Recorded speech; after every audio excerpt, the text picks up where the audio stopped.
வாழும் கொஞ்சம் எனக்கந்த நெஞ்சத்தை தேவன் தந்தாரே. உனக்குள்ளே என்னை விதைப்பேன், எனக்குள்ளே உன்னை வளர்ப்பேன். உன்னை போல என்னை நினைப்பேன், உனக்கென்று என்னை தந்தை கொண்டு போடா. வெற்றி கொடி எது வீசும் நம்ம காத்து, வருங்காலம் நம்ம கையில் தாண்டா.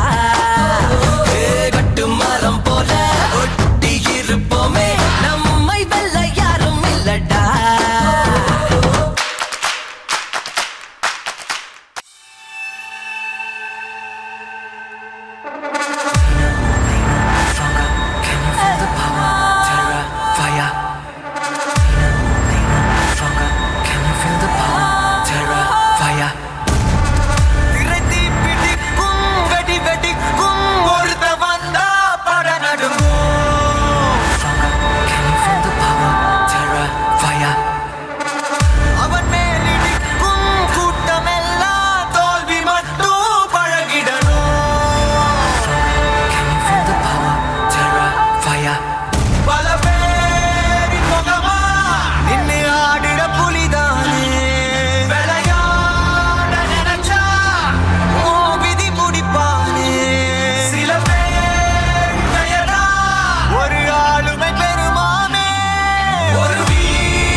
செய்திகளை உடனுக்குடனும் துல்லியமாகவும் தெரிந்து கொள்ள சப்ஸ்கிரைப் பண்ணுங்க.